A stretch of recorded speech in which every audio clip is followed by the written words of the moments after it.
नमस्कार, मैं रवीश कुमार। हम अक्सर खबरों को आज और कल के खांचे में देखते हैं और पलटकर आगे बढ़ जाते हैं। यही नहीं, खबरों को हमेशा एक अकेली घटना के रूप में देखने लग जाते हैं। इससे निकलने का रास्ता आसान नहीं है, लेकिन अगर आप कुछ खास तरह की खबरों को निकालकर उन्हें एक क्रम में रखकर देखेंगे तो वो लकीर दिख जाएगी जिससे आपके नागरिक होने के अधिकार का दायरा छोटा किया जा रहा है। इसे शिकंजा कसना कहते हैं। गर्दन तक हाथ पहुंच गया है, दबाया भी जा रहा है, रहमत इतनी है कि मारा नहीं जा रहा है।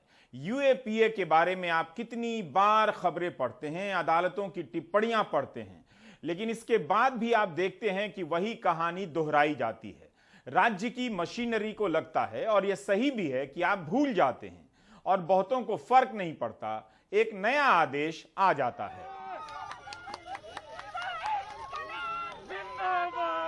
जैसे आप इसी साल जून की इन तस्वीरों को भूल गए होंगे, जब नताशा नरवाल, देवांगना कालिता और आसिफ इकबाल तन्हा को कई हफ्तों की जेल के बाद जमानत पर रिहा किया गया। इन सभी पर यूएपीए की धाराएं लगी हैं।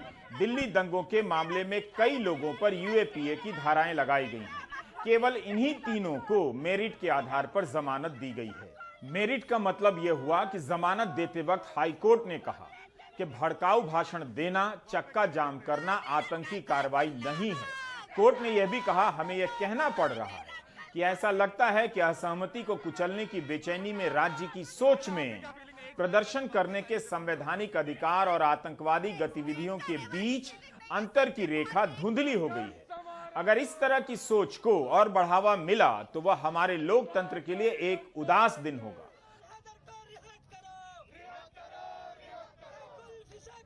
दिल्ली हाई कोर्ट को भाषण में कुछ भी भड़काऊ नहीं मिला, बल्कि अदालत ने कहा कि भड़काऊ भाषण देना आतंकी कार्रवाई नहीं है।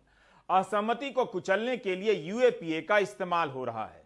इन सब बातों के 5 महीने भी नहीं हुए हैं, त्रिपुरा पुलिस पत्रकार श्याम मीरा सिंह को यूएपीए की धारा के तहत पूछताछ के लिए नोटिस भेजती है, क्योंकि श्याम मीरा सिंह ने ट्विटर पर लिखा था, त्रिपुरा जल रहा है। अव्वल तो त्रिपुरा जल रहा है लिखना कहीं से भी भड़काऊ नहीं है, लेकिन क्या पुलिस भड़काऊ भाषणों को लेकर दर्ज एनएसए, यूएपीए के मामलों में अदालतों की टिप्पणियां नहीं पढ़ती होगी? क्या अपना रिकॉर्ड भी नहीं देखती होगी कि इस साल अगस्त में गृह राज्य मंत्री नित्यानंद राय ने राज्यसभा में बताया कि 2019 में unlawful activities prevention act UAPA के तहत 1948 लोग हिरासत में लिए गए और सजा केवल 34 लोगों को मिली। यह दिखाता है कि कमजोर आधार पर यूएपीए की धाराएं लगाई जा रही हैं और जांच भी कमजोर होती है। सारा जोर इसी पर है कि आरोपी को लंबे समय तक जेल में रखा जाए। अगर वो राजनीतिक विरोधी है या राज्य की सत्ता को उसका चेहरा पसंद नहीं, तो यह कानून सबक सिखाने का सबसे आसान जरिया बनता जा रहा है। किस तरह किसी को जेल में रखने और जमानत पर बाहर आने से रोकने के लिए यूएपीए का इस्तेमाल होने लगा है, इसकी मिसाल दिल्ली दंगों में दर्ज मामलों और अदालतों में उनकी सुनवाई से मिल जाएगी। पिछले साल 10 अप्रैल 2020 को सफूरा जरगर को गिरफ्तार किया जाता है। 13 अप्रैल को बेल मिल जाती है, लेकिन इससे पहले कि जेल से बाहर आ पाती, स्पेशल सेल जेल पहुंच जाती है और अरेस्ट कर लेती है। सफूरा गर्भवती थी। जब इसे लेकर दुनिया भर में हंगामा मचा तो कोर्ट ने मेरिट की जगह सहानुभूति के तौर पर जमानत दे दी। यह पूरा केस बताता है कि कैसे दिल्ली दंगों के आरोपियों को जेल से बाहर आने से रोकने के लिए नई नई धाराएं जोड़ी गईं। आप इसे एफआईआर नंबर 59 से समझ सकते हैं। शुरू में इसमें जो धाराएं लगाई गई थीं, सब के सब जमानती थीं।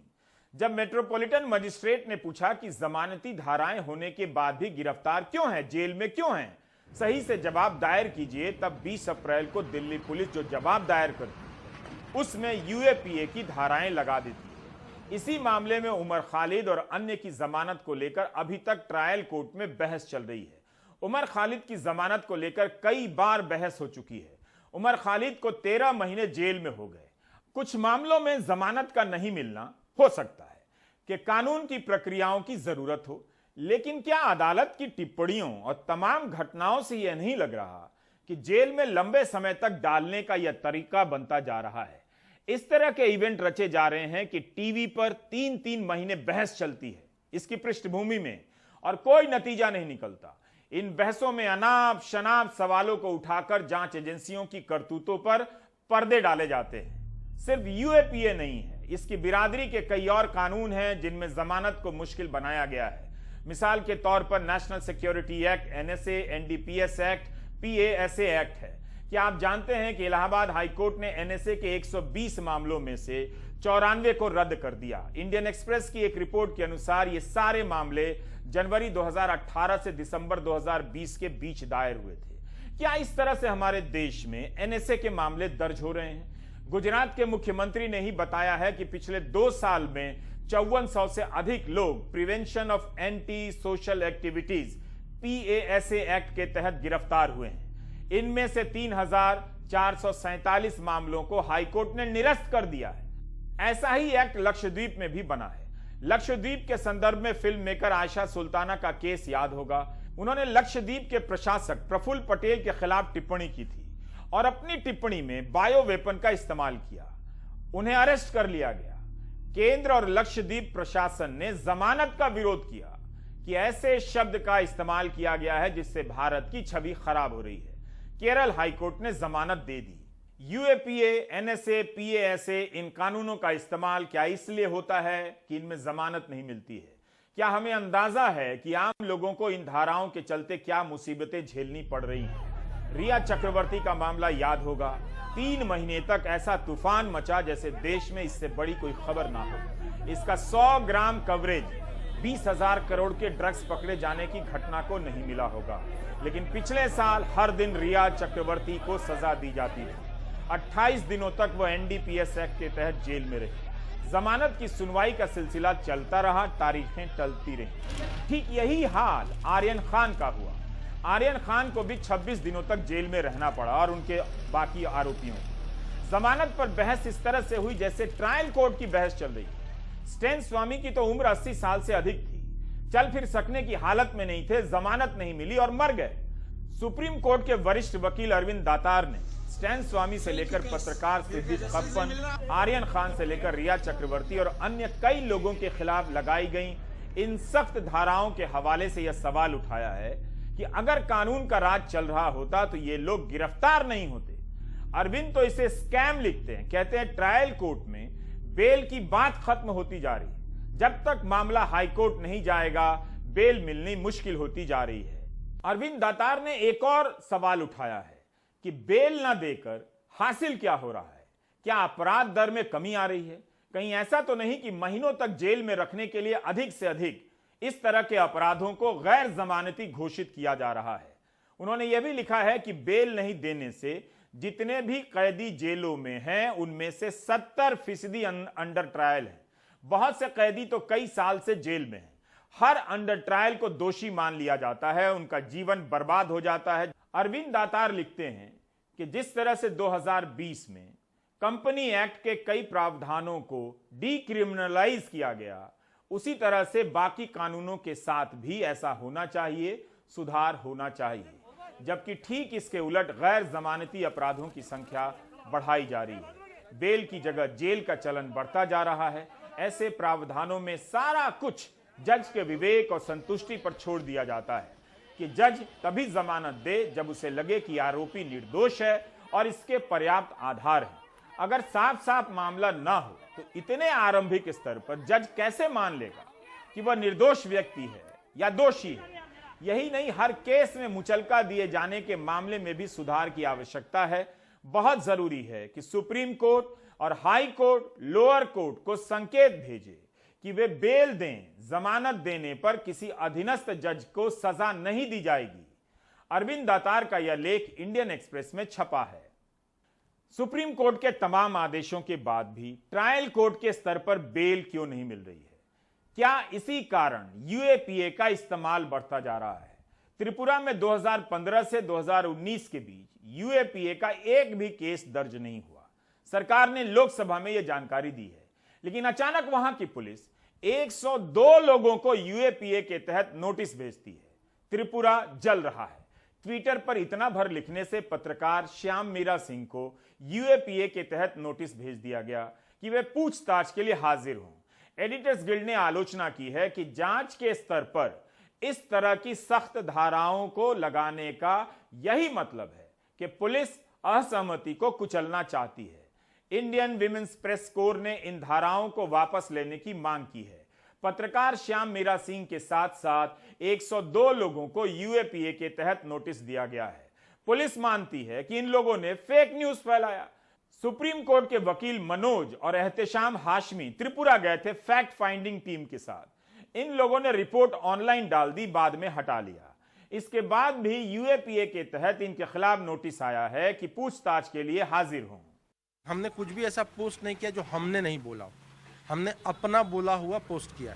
जैसे हो कि किसी और का वीडियो जो कोई और बना रहा है वो पोस्ट कर दे, वो चीज़ें हमने पोस्ट नहीं करी। आप लोगों ने खुद अपना जो हमने बोला है वो वीडियो पोस्ट करी है, जो हमने देखा है, जो खुद शूट किया है वो वीडियो पोस्ट करी है। बहुत ज़्यादा शॉकिंग था हम लोगों के लिए, क्योंकि हम खुद चाह रहे थे कि वायलेंस वहाँ पे ना हो और फेयर इन्वेस्टिगेशन पुलिस करे। और हमारी फैक्ट फाइंडिंग रिपोर्ट अगर आप पढ़ेंगे तो उसमें जो हमारी गवर्नमेंट से और पुलिस से डिमांड थी, तो उसमें हमने खुद ये डिमांड किया था कि जो भी कल्प्रेट्स हैं उनके खिलाफ प्रॉपर एफआईआर रजिस्टर्ड हो, बाय नेम एफआईआर रजिस्टर्ड हो और उनके ऊपर केस चले और ट्रायल हो। और जिन्होंने भी त्रिपुरा का माहौल ख़राब करने की कोशिश करी है उनको सलाखों के पीछे भेजा जाए।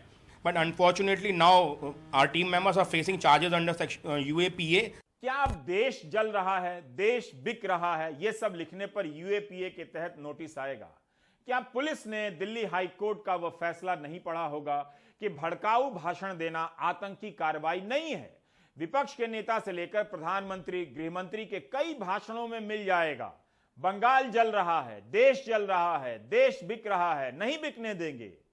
त्रिपुरा पुलिस को बताना चाहिए कि जिन लोगों पर दंगा फैलाने की धाराएं लगाई गई हैं, क्या उनके खिलाफ भी यूएपीए लगा है?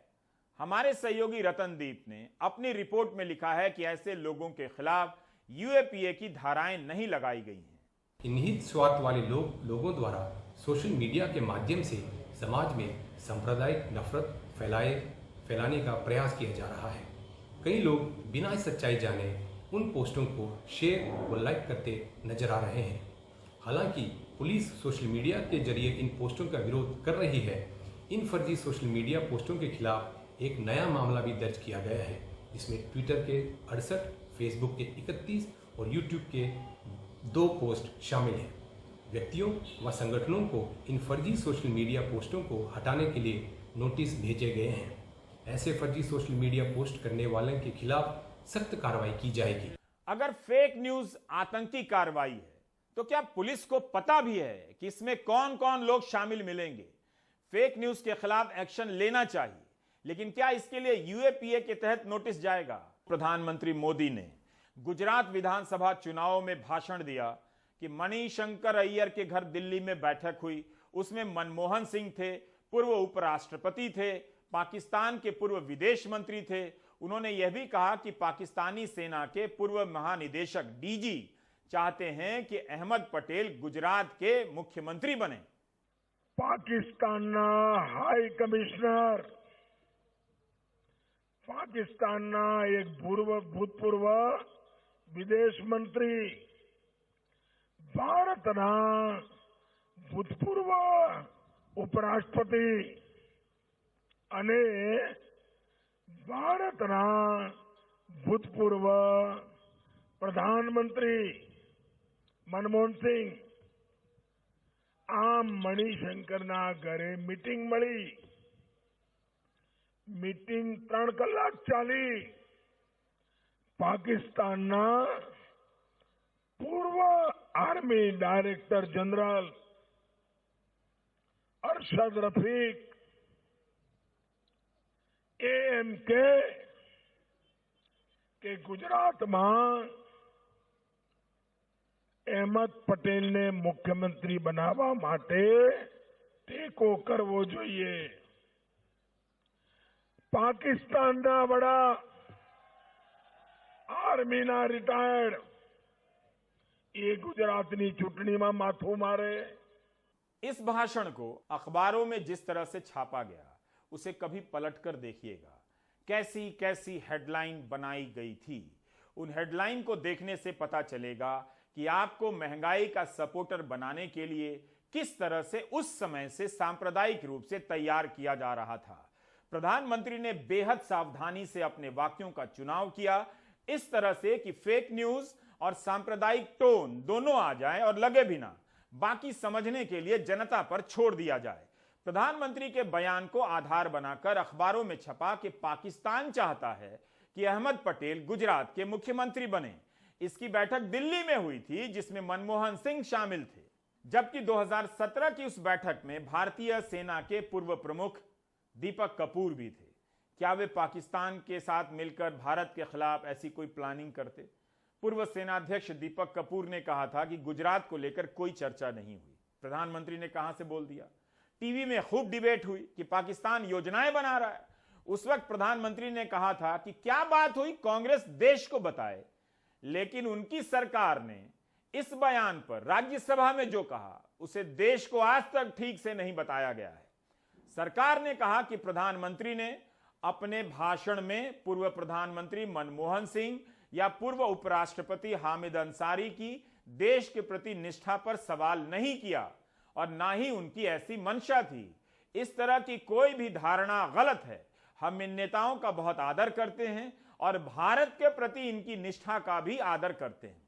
इस तरह प्रधानमंत्री के कई बयानों को आप फेक न्यूज के दायरे में रख सकते हैं। तो क्या उन्हें यूएपीए का नोटिस भेजा जाएगा? जो लोग सांप्रदायिकता फैला रहे हैं, दिन रात इस तरह की बातें कर रहे हैं, उन पर कोई कार्रवाई नहीं होती है।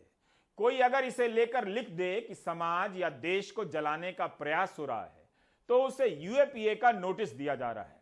पुलिस ट्विटर को लिख रही है कि श्याम मीरा सिंह का अकाउंट बंद कर दिया जाए और ट्विटर जवाब दे रहा है कि नहीं बंद करेंगे। इसमें ऐसा कुछ भी आपत्तिजनक नहीं है। उस समय जब त्रिपुरा से तमाम तस्वीरें आ रही थीं, विजुअल्स आ रहे थे, वहाँ के लोग जो लोकल लोग हैं वो कह रहे थे कि हमारे लिए आवाज़ उठाइए।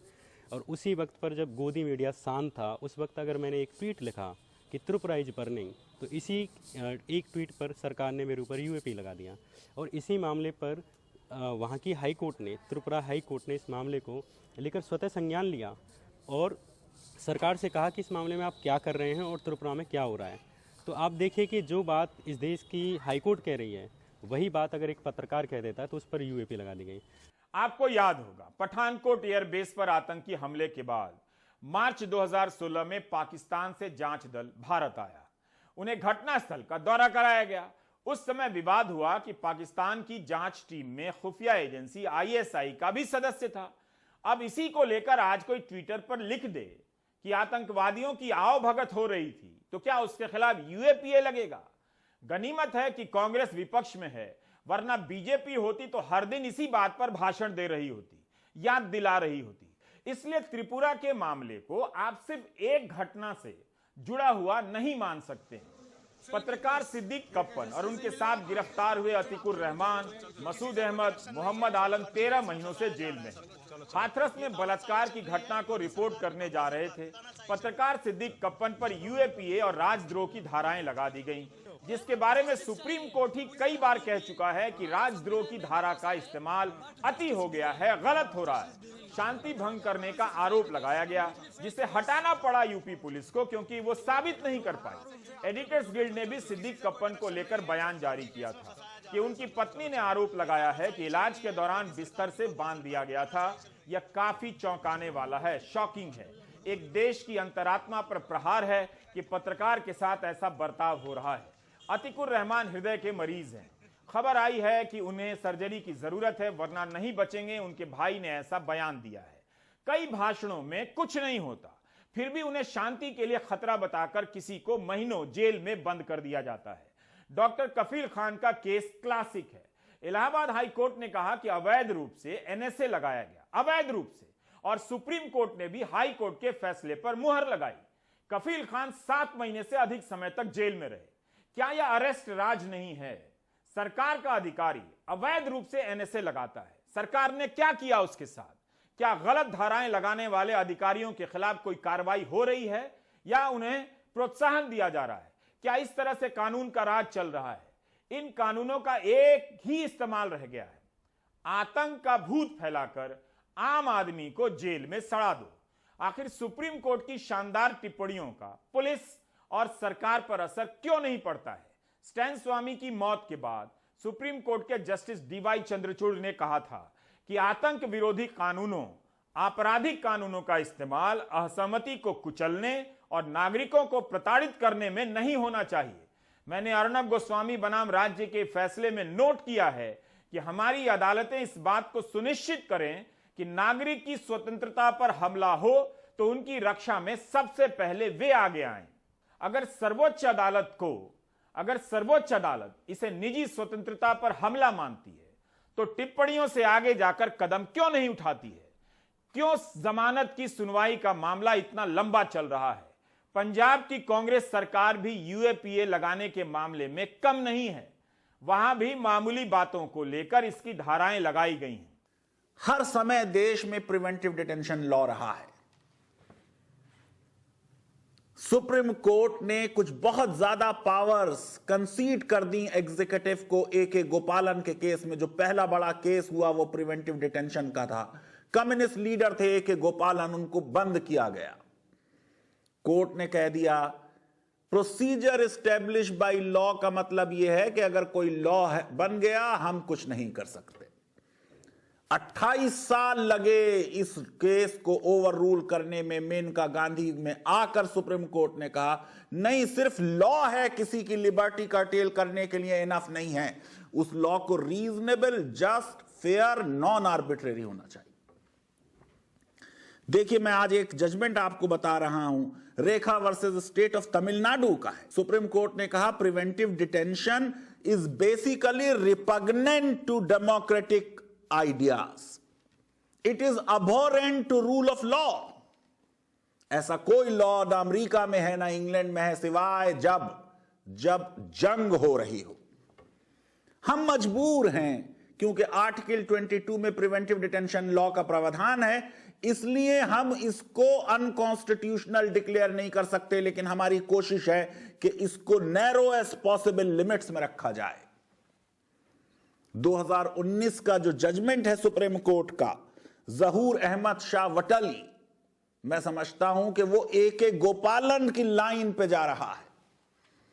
कोर्ट कह रही है कि यूपा के मामलात में स्टेट जो कुछ कह रही है उसको बिना एग्जामिनेशन के बेल की स्टेज पर हम एक्सेप्ट करेंगे।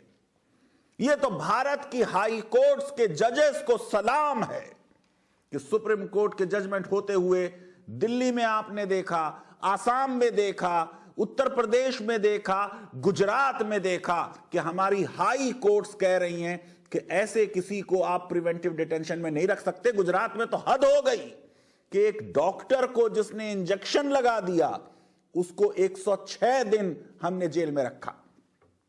मैं समझता हूं कि ये जो सेक्शन 43D है यूपा का, जिसको स्टैन स्वामी ने अपनी मौत से 2 दिन पहले बॉम्बे हाई कोर्ट में चुनौती दी थी, सुप्रीम कोर्ट को और हाई कोर्ट को एग्जामिन करके इसकी संवैधानिकता पर कोई ना कोई निर्णय जरूर लेना चाहिए।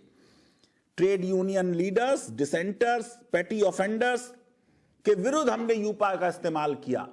जब हम यूपा का इस्तेमाल इंटेलेक्चुअल्स के विरुद्ध करते हैं तो जो संविधान की प्रीएम्बल में लिबर्टी ऑफ थॉट है, हम उसके विरुद्ध चले जाते हैं। राम मनोहर लोहिया का पुराना केस है। सुप्रीम कोर्ट ने public order, law and order और सिक्योरिटी ऑफ स्टेट का अंतर समझाया। आज जरूरत है कि फिर से सुप्रीम कोर्ट रीट्रेट करे कि जो लॉ एंड ऑर्डर के मामलात हैं उनको पब्लिक ऑर्डर ना बताया जाए और सिक्योरिटी ऑफ स्टेट से कंफ्यूज करके लोगों की लिबर्टीज को यूपा और इसी तरह के प्रिवेंटिव डिटेंशन लॉस के तहत कर्टेल ना किया जाए। कुल मिलाकर पुलिस पर अदालतों की टिप्पणियों का कोई असर नहीं दिख रहा है। हमारे सामने कई केस आ चुके हैं जिसमें एनआईए आरोप साबित नहीं कर सकी है। इसी साल जून में अखिल गोगोई को एनआईए कोर्ट ने बरी किया, उन पर भी यूएपीए लगाया गया। एनआईए कोर्ट के जज प्रांजल दास ने अपने फैसले में कहा कि रिकॉर्ड पर जो दस्तावेज पेश किए गए हैं और जिन पर चर्चा हुई है, मैं सोच विचार कर इस नतीजे पर पहुंचा हूं कि इन सभी साक्ष्यों के आधार पर नहीं कहा जा सकता कि भारत की एकता, अखंडता और संप्रभुता को खतरा पहुंचाने के इरादे से आतंकी कार्रवाई की गई या लोगों को आतंकित करने के इरादे से आतंकी कार्रवाई की गई। इसलिए अखिल गोगोई के खिलाफ आरोप तय करने का कोई मामला नहीं बनता है। जिन भाषणों के नाम पर अखिल गोगोई को महीनों जेल में रखा गया, उसके बारे में कोर्ट ने कहा उसमें कुछ भी नहीं। इसके बाद भी ट्विटर पर इतना लिख देने से त्रिपुरा जल रहा है। यूएपीए के तहत नोटिस जारी किया जा रहा है। बेंगलुरु की 19 साल की अमूल्या के साथ जो हुआ उसे याद कर लीजिए। अमूल्या ने हिंदुस्तान जिंदाबाद के भी नारे लगाए, 3 बार पाकिस्तान जिंदाबाद कहा, फिर तुरंत 6 बार हिंदुस्तान जिंदाबाद कहा। लेकिन इसे लेकर टीवी पर भयानक डिबेट पैदा किया गया। उसके घर पर हमला हुआ, अमूल्या गिरफ्तार कर ली गई, 4 महीने तक जेल में रहने के बाद जमानत मिलती है। अब ध्यान से सुनिए, बेंगलुरु पुलिस ने 90 दिनों के भीतर चार्जशीट तक दायर नहीं की, इसलिए जमानत मिली। अखिल गोगोई का मामला हो या अमूल्या का, कफील खान का या दिशा रवि का, यही बार बार सामने आ रहा है कि सत्ता का मकसद एक है, सबका मालिक एक है। जेल में डालो, गोदी मीडिया को डिबेट का टॉपिक दो ताकि असली मुद्दों पर बात ना हो, लोगों को डिबेट में उलझाए रखो ताकि वे महंगाई का सपोर्ट करें। हाल ही में केरल में एक और मामला सामने आया है। केरल के एनआईए कोर्ट के जज अनिल के भास्कर ने अल्लन सुएब और त्वाहा फसल को यूएपीए के मामले में जमानत दे दी। इन पर कम्युनिस्ट पार्टी ऑफ इंडिया माओवादी सीपीआईएम से जुड़े होने का आरोप लगा है। इसके पक्ष में एनआईए ने किताबें, पोस्टर और बैनर पेश किए। मीडिया रिपोर्ट में यह भी लिखा गया है कि दोनों पर नोटबंदी और पुलिस अत्याचारों के खिलाफ हुए प्रदर्शनों में हिस्सा लेने का आरोप था। बताइए, क्या नोटबंदी के खिलाफ प्रदर्शन करेंगे तो यूएपीए लगा दिया जाएगा? एनआईए कोर्ट ने दोनों को जमानत दी, हाई कोर्ट ने रोक लगा दी, तो मामला सुप्रीम कोर्ट पहुंचा और वहां जमानत मिल गई। सुप्रीम कोर्ट ने भी कहा कि किताब रखना या किसी संगठन से जुड़ा होना आतंकी कार्रवाई नहीं है। यही नहीं, जेल में रखने के लिए बेल ऑर्डर समय पर नहीं पहुंच रहे। सुप्रीम कोर्ट को अब इन बातों को लेकर टिप्पणी करनी पड़ रही है कि बेल ऑर्डर टाइम पर पहुंचे, एफआईआर कैसे लिखी जाए, जांच किस तरह से हो। पता चलता है कि व्यवस्था का ढांचा कितना एक तरफा हो चुका है। इसमें नुकसान आम आदमी का है। आपके बदले बोलने वालों को चुप करा दिया जाएगा, उसके बाद अगला हमला आम नागरिक पर होगा। जब कोई बोलने वाला नहीं होगा तब डरकर महंगाई का सपोर्ट करना पड़ेगा। इसलिए त्रिपुरा की घटना अकेली घटना नहीं है। इस घटना के साथ पुरानी खबरों को और हाल फिलहाल में आई खबरों को जोड़कर देखिए तो पुलिस सिस्टम को ठीक से समझिए, उसके काम पर नजर रखिए, वरना आप नजर से ओझल कर दिए जाएंगे। बचने के लिए प्राइम टाइम देखते रहिए। ब्रेक ले लीजिए।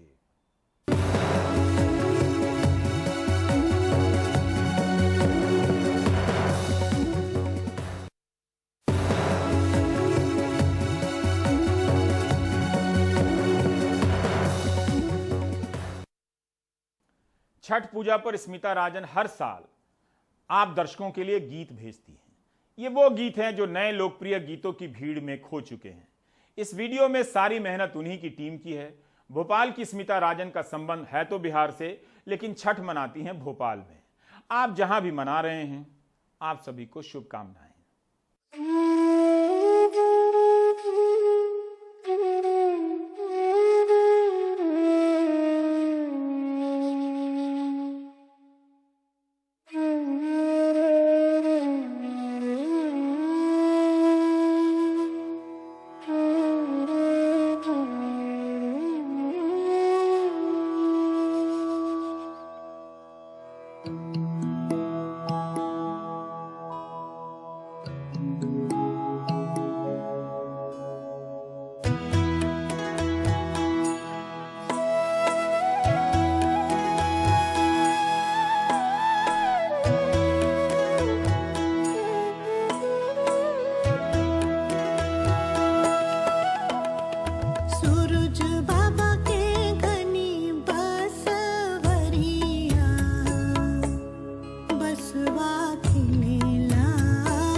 से बरकत